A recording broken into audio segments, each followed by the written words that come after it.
জাতীয়তাবাদী দলের আরেকজন নেত্রী, মামাটি মানুষের নেত্রী, আমার আপনার নেত্রী বেগম খালেদা জিয়া, বাংলাদেশ জাতীয়তাবাদী দল দামোদর থানা শাখার বিপ্লবী সভাপতি, সাবেক ছাত্রনেতা।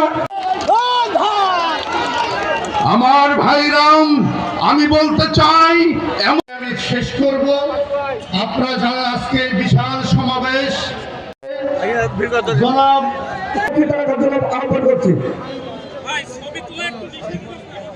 সাবেক ছাত্র নেতা, সাবেক যুব নেতা, আমাদের নয়নের মণি জনাব মুকুল সভায় আপনার যে সমস্ত নেতাকর্মী এসে একটু বসিয়ে নেন, দেখতে ভালো লাগবে।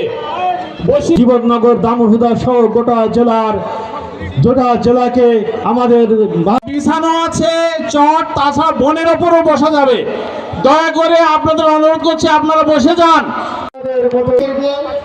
আপনারা যারা আজকে বিশাল সমাবেশ জাতীয়তাবাদী দলের আরেকজন নেত্রী, মামাটি মানুষের নেত্রী, আমার আপনার নেত্রী বেগম খালেদা। নির্বাচনের ঘন্টা বেজে গেছে। আগামী ফেব্রুয়ারির প্রথমার্ধে নির্বাচন হবে বলে আমরা আশা করছি। আজ কিংবা আগামীকাল নির্বাচনী তফসিল ঘোষণা হবে। যেই পরীক্ষা দেবার জন্য 18টি বছর আপনি আমি অপেক্ষা করেছি, সেই পরীক্ষার দিন ঘোষণা হতে শুরু করেছে। প্রশ্ন হচ্ছে, সেই পরীক্ষার প্রস্তুতি আমরা কে কতটুকু গ্রহণ করেছি। চোখের সামনে পাকা ধান ক্ষেত, কিন্তু সেই পাকা ধান ক্ষেত দেখলে আপনার আমার পেটটি কিন্তু ভরবে না।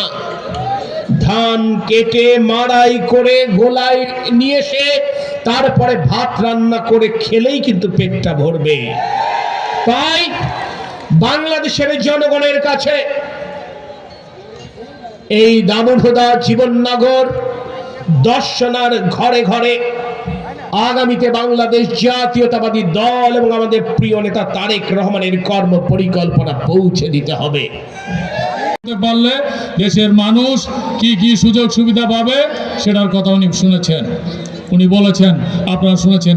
একই কথা এই ছোট ছোট পথসভায় আমরা বলার চেষ্টা বলেছি। ভাইরা এবং মায়েরা, বোনেরা, আপনারা জানেন একটি জাতীয় নির্বাচনে দুইটি বিষয় থাকে।